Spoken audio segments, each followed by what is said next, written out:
परत मसूरची डाळ घेतलेली अर्धी वाटी, त्याच्यामध्ये टाकायचं आपल्याला एक टमाटर घेतल्यानंतर कांदा घ्यायचा. कांदा घेतल्यानंतर आपण लसणची पेस्ट करून घेतली. आपण ह्याला 2 शिट्ट्या घ्यायच्या, फक्त 2 शिट्ट्या घ्यायच्या. आता आपण ह्याच्या 2 शिट्ट्या घेतलेल्या आहेत.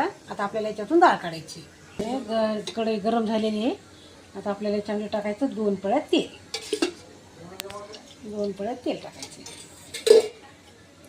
2 पळ्या तेल टाकलं, गरम झालं की आपल्याला त्याच्यामध्ये जिरे मोहरी टाकायची. जिरे मोहरी टाकली. तर मोहरी तडतडली तर आपण त्याच्यामध्ये आता कांदा घालायचा.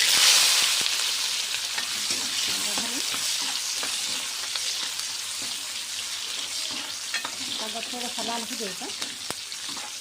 कांदा थोडासा लाल झाला तर आपण थोडंसं लसूण टाकायचं.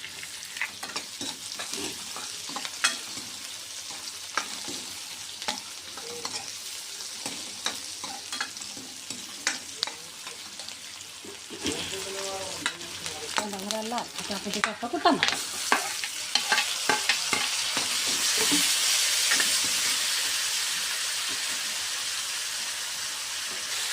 टमाटर टाकू.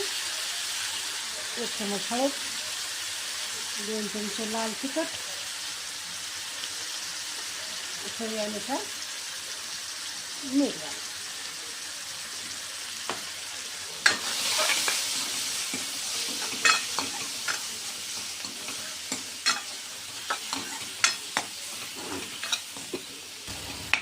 छान झालं बघा टमाटर. टमाटर झाले की आता आपण इकडे डाळ छान झाली बघा, मस्त. डाळीला हटायची गरजच नाही आपल्याला, एकदम मस्त. त्याच्यात टाकून थोडंसं पाणी टाकायचं. बघा वरण, मसूराचं वरण.